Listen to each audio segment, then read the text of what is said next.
I caught my sister kissing my boyfriend before her wedding. Her fiancé surprisingly exposed their affair at the altar, destroyed her big day, and tore our family apart forever. I was in a difficult situation with my 29-year-old boyfriend and my 26-year-old sister at the age of 28. With my sister's wedding quickly approaching, I started to observe that she was acting strangely near my partner. At first, I was uneasy about modest, subtle actions rather than anything overt. It started with seemingly innocuous remarks, such as, "Wow, you're so funny," which my sister would frequently make in reaction to my boyfriend's jokes, even if they weren't that funny. Everything he said made her chuckle a little too much. I initially attempted to ignore it, assuming that maybe she was just being extra amiable because of the excitement of the impending wedding. But as time went on, I started to see more concerning indicators. She began looking for ways to interact with him informally, such as putting a hand on his arm while they were talking or lightly bumping into each other as she passed. These were subtle but clear gestures. Additionally, I saw that she kept her gaze on him for a little too long while he wasn't looking, which made my stomach turn. I made the decision to speak with my boyfriend about my sister's particularly flirty behavior at a family meal one evening after we got home. "Did you notice how Sarah was behaving tonight?" I questioned, turning to face him. He gave me a perplexed look and asked, "What do you mean?" I went on to describe the actions I had noticed, including the prolonged looks, the needless touching, and the excessive laughter. After listening for a while, he shrugged and said, "I think you're overthinking it. She's probably just excited about the wedding. It's harmless." I kept feeling that something wasn't quite right, even after he reassured me. I didn't think it was a harmless scenario. I therefore made the decision to monitor the situation more closely in the hopes that my concerns were unjustified and that I was simply overreacting. However, the weeks that followed were stressful. I was always observing my sister and taking note of everything she did whenever we were together. It became evident that she was always attempting to put herself in close proximity to my boyfriend. She would frequently sit next to him whenever she could, and even when I was right there, she managed to come up with a million reasons to beg for his assistance with wedding-related chores. We all attended a family barbecue at my parents' house one day. I once went inside to use the restroom and came back to see something that broke my heart. In a corner of the yard, standing abnormally close to each other, my sister and my boyfriend were having a quiet conversation. Something he said made my stomach turn with uneasiness, and my sister was laughing. They immediately separated as soon as they saw me, and my sister left as if nothing had happened. Despite feeling sick and angry, I refrained from confronting them right away since I didn't want to cause a commotion during a family get-together. I waited till we arrived home that evening instead. I made an effort to address the subject as calmly as possible while we were by ourselves. "What were you and my sister discussing earlier?" I questioned my lover. Apparently taken aback by my inquiry, he clarified that they were merely discussing a few wedding-related topics, such as the musical choices. I wasn't satisfied with his response. I couldn't help but wonder why they had to stand so close to each other for such a basic talk. With a visibly irritated sigh, he attempted to brush off my worries. Insisting that my sister was merely being friendly, he reassured me once more that nothing was happening. But by now, I was unable to suppress my emotions any longer. My sister was virtually pushing herself at him, and he was doing nothing to stop it, I said, expressing my frustration. He seemed wounded by what I said, and he gave me a sad face as he asked what I specifically wanted of him. She was my sister, he reminded me, and he was just being courteous. It didn't seem possible for him to tell her to back off. I made it apparent that he was only interested in a friendship relationship by telling him that he could at least establish some boundaries. However, he maintained that he had no interest in her and that there was nothing to explain since I was imagining issues that didn't exist. Both of us were frustrated and confused of what to do next as our conversation continued in circles because neither of us was open to considering the other's perspective. It was obvious that our conversation was going nowhere after we argued for some time without coming to an agreement. No matter how hard I tried, I couldn't get my lover to realize what was so painfully evident to me, that I was just hallucinating things. Ultimately, with the problem still unsolved, we both went to bed feeling irate and dissatisfied. It wasn't until the next day that I knew I had to face my sister. I called her and asked if we could get coffee because it was obvious that ignoring the problem was only making it worse. She consented without hesitation, her tone upbeat and as if oblivious to my mounting worries. We decided to get together in a little cafe close to her flat. I was apprehensive when we first met, and I stirred my coffee with shaky hands. In contrast, my sister was in a good mood and spoke excitedly about her wedding preparations. The fact that she appeared to be totally unaware of my distress simply made things more challenging for me. I listened to her ramble for a few minutes before realizing I could no longer contain myself. My voice reflecting the seriousness of what I was going to say, I cut her off in the middle of her sentence. I informed her that we had an important matter to discuss. Taken aback by the abrupt change in tone, my sister gave me a startled glance and inquired as to what was wrong. I started to explain after taking a big breath to regain my composure. I informed her that I was concerned with the way she had been acting around my boyfriend, Tom. I brought up the things that had been upsetting me for a while, the flirtation, the casual touches, the lingering looks. I made it clear that she had to change her behavior. I saw her face change as I talked, displaying a variety of emotions. There was astonishment at first, followed by perplexity and rage. She adamantly denied that she had been flirting with Tom at all and demanded to know what I was discussing. Whether she knew it or not, I insisted that she had been doing just that, and I wouldn't back down. I clarified that in addition to being improper, her behavior was also really upsetting me. She laughed in response, but it was not a real laugh. She dismissed my worries by claiming that Tom was almost family and that she was simply being friendly, telling me that I was being silly. But I could tell that this chat had touched a chord because her words didn't really help to diffuse the tension between us. I realized as I sat there that this was not going to be a simple problem to address and that our distance from one another was probably only going to grow. I finally lost my temper and vented my annoyance, pointing out that it went beyond simple friendship. I clarified that she was always looking for reasons to touch my partner, be close to him, and laugh at all of his jokes, even the ones that weren't very amusing. I could see what she was doing, and I was getting more and more uneasy about it. Her face flushed with rage and incredulity as I spoke. My claims obviously stunned her, especially considering how near they were to her wedding. She gave me a scathing reaction, casting doubt on my self-assurance and implying that I must be extremely insecure to accuse her of such behavior. Even though what she said hurt, I knew I had to defend myself. I made an effort to clarify that my worries were about respect rather than insecurity. I informed her that her behavior needed to cease right away because she was going too far.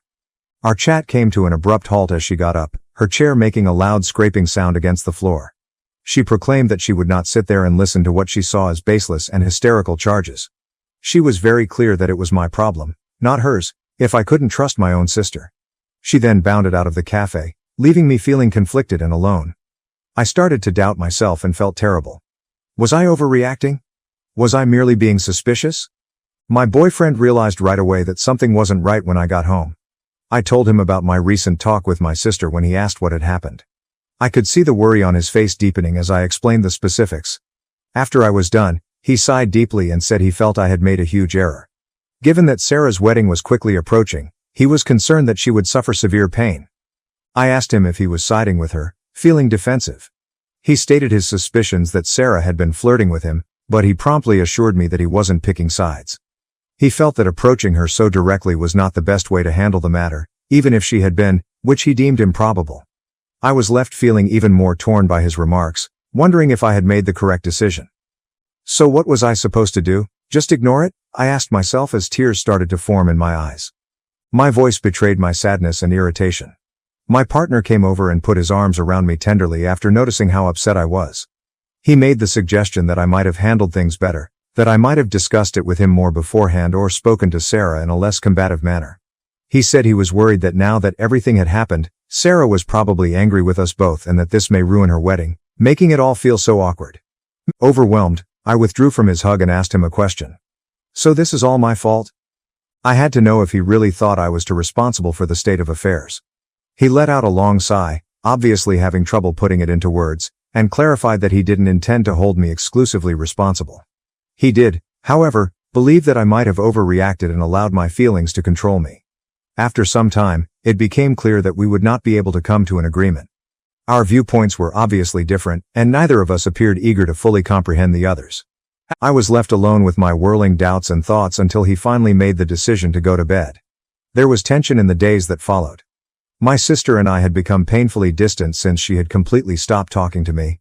After noticing Sarah's concern, my parents called me to ask why she was so upset. I made an effort to clarify the circumstances, but based on their answers, I could tell that they too thought I had overreacted. I became more and more unsure of what to do as the wedding day approached. I was expected to serve as a bridesmaid, a significant position that suddenly felt more like a chore. Even whether Sarah still wanted me to be a part of her special day was uncertain to me.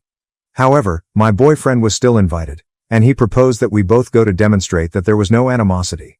However, I felt physically uncomfortable at the idea of witnessing my sister walk down the aisle knowing how sad and angry she was. Everything had turned into a twisted mess, and I had no idea how to sort it out without making things worse. I tried calling Sarah multiple times, but she didn't pick up. I apologized and said we should have talked in my voicemails, but she never returned my calls. I even went to her apartment, but she shut the door.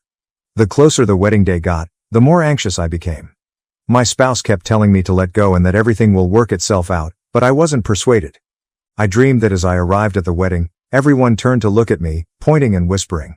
I awoke cold and trembling. Update 1. After my altercation with Sarah, things became worse. She got really upset when she informed our mother about my accusations. She called me and yelled at me about how selfish and anxious I could be just before Sarah's wedding. I attempted to explain my point of view, but she refused to listen and said, "How could you accuse your own sister of such a thing?" She suggested that I apologize to Sarah and take immediate action to resolve this issue. Our family was under unbearable stress. At the moment, my parents are also offended, and Sarah continues to avoid talking to me. I became even more unhappy and agitated when my partner, Tom, insisted that I was exaggerating. To try to make things right, I went to my parents' house. I heard quiet conversations coming from the side of the house a week prior to the wedding. I was curious, so I walked to the front door and stopped in wonder at what I saw in the garden. Tom and Sarah were ensnared in a passionate embrace, partially hidden behind a large plant. They gave each other a strong kiss. Tom's hand was under her top, and Sarah's legs were encircling his waist. They didn't even notice me standing there since they were so engrossed in each other. I felt like someone had punched me in the gut. I was unable to move or speak for a minute as all the breath left my lungs. A strong sensation of rage and betrayal swept through me as the truth of what I was seeing started to set in. My emotions took control, and I started yelling, "What the hell is this?" My voice was shaking from the intensity of my feelings. The response from both of them came instantly. In amazement, my sister and my boyfriend's guilty faces betrayed them entirely. While Tom struggled to find the appropriate words, stammering, "It's not what it looks like." But it was precisely what it looked like, confirming every hunch and anxiety that had been eating away at me. Sarah's face went pale as she realized she had been caught. "How could you? My own sister and my boyfriend," I cried out, tears running down my cheeks, and I could clearly hear the sorrow in my voice. Sarah started crying too, and as she tried to apologize, her voice trembled with sadness. "I'm so sorry," she wailed, finding it difficult to articulate. "We didn't mean for this to happen." However, I couldn't listen to any of their justifications. It was a too deep, too raw betrayal. I turned and ran back to my car without saying another thing. As I drove away, my head reeling from shock and pain, their cries for me to come back were ignored. My phone kept ringing as I drove off, first Tom, then Sarah, and eventually my mother. None of them I could bring myself to respond to. The agony was too new, too intense. I was numb when I got home at last. I quickly packed a bag with a few days' worth of necessities and some clothes. After what had just transpired, I couldn't stay here. The last thing I texted Tom was, "We're done. Don't try to contact me again." I then turned off my phone, preventing any more communication, and walked away. I'm currently writing this from a hotel room in a nearby city, not sure what to do next. I am aware that I will not be able to attend the wedding, which is only a few days away. This betrayal has destroyed my relationship with my sister and may do irreversible harm to the bond we once had. I feel like everything in my universe has been completely upended. In the end, I was correct all along, even though everyone thought I was insane for thinking something was off. I'm wondering how I'll ever be able to trust anyone again after this knowledge, and the anguish is nearly unbearable. I would therefore welcome any guidance on how to go from here. Reddit. Update 2. I struggled to comprehend what had happened for several days after the heartbreaking shock of finding my sister Sarah with my now ex-boyfriend Tom. I couldn't bring myself to answer the messages and missed calls from both of them, as well as from my parents, that were continuously buzzing on my phone. I was too hurt, too overwhelmed. But in the end, I realized that Sarah's fiancé, Mark, was one individual who most definitely needed to know the truth. I had to make the painful choice to give him a call. I could hear Mark's bewilderment in his voice as he responded. He inquired as to what was happening, stating that Sarah had been in a really bad mood and that I had vanished and was not answering any of the calls. I inhaled deeply before I started to tell him everything. After telling him about my original suspicions and how everyone, even Tom and Sarah, had dismissed them, I went into great detail about what I had seen in my parents' garden. Mark absorbed all I said while listening silently and without interjecting. He only made a little noise to let me know he was still there. There was a lengthy, heavy stillness on the other end of the line when I eventually finished. Mark then expressed his gratitude to me for informing him in a calm, collected tone, adding that he needed some time to take it all in. He then hung up the phone. After learning the truth, I sat there looking at my phone in blank amazement, wondering what Mark would do. I didn't hear from him or the rest of my family again as the wedding day drew near. I started to assume that Sarah had somehow persuaded Mark to forgive her because she had stopped attempting to get in touch with me. I felt physically ill at the idea that she would actually get away with her actions, that she could have her dream wedding while my life was in ruins. I came to the realization that I couldn't go to the wedding. Knowing what Sarah had done, the thought of seeing her go down the aisle was unbearable. Rather, I chose to spend that day alone myself, thinking about how to move on from such a deep betrayal and rebuild my life. My cousin Emma called me out of the blue the night of the wedding. "Oh my God, you won't believe what just happened," she murmured in a whispered voice that was clearly filled with excitement and desperation. I was curious and perplexed, so I asked her what she meant. Emma immediately launched into her story, describing what had happened. At first, she explained, everything had seemed normal. Mark had been waiting for the ceremony to start at the altar, and Sarah had looked beautiful in her wedding gown. However, Mark had suddenly come forward and declared that he had something to say when the vows were timed. As Emma described the scene, my heart started to rush. In front of everyone, Mark announced that he was unable to carry out the wedding. In front of the guests, he declared that he could not wed someone who had deceived her own sister and ruined her life by sleeping with her lover. Emma went on to describe how Mark's statements had made Sarah become absolutely white. To everyone's surprise, Mark then turned to my parents and expressed his regret, telling them that they deserved to know the true reason I had cut off contact with the family. Emma continued by saying that Sarah had begun to cry. The guests had begun whispering among themselves to try to make sense of the situation, and my parents had been left stunned and confused. Sarah was crying by herself at the altar when Mark left the church. Emma informed me, it was like something out of a movie, with a hint of incredulity lingering in her voice. "Everyone's in shock. Your parents are trying to get the full story from Sarah, but she's an emotional wreck." I had a range of feelings as I sat there taking in all Emma had just told me. Knowing that the truth had at last come to light gave one a sense of vindication. However, I couldn't help but be deeply saddened by the suffering and upheaval this had caused my family. Emma softly inquired, "Are you okay?" After seeing my quietness. I'm not sure," I acknowledged honestly. "I never wanted it to end like this." I spoke with Emma for a little while longer before hanging up and sitting quietly while trying to organize my thoughts. The truth was out, but at what cost? My relationship with Tom ended, my friendship with Sarah was shattered, and now my entire family was in trouble. I realized that while the truth was now unmistakable, it did not immediately make things right. There is still a long way to go before healing and trust are restored. But for the first time since the beginning of this whole process, I felt a little relief. Now, at least, I could start to go on without the burden of unspoken facts holding me back. As for what comes next, I have no idea. Even while I am aware that I will eventually have to deal with my family, I am now taking each day as it comes.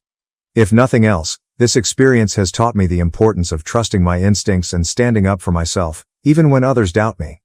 Thank you to everyone who supported me along the way. You have no idea how much your words of support mean to others. And to others in similar situations, remember to trust your instincts and not let someone deceive you into doubting your own feelings. I appreciate you watching. Please hit the notification bell and subscribe if you haven't already in order to receive updates on more startling real-life stories that are happening in your area.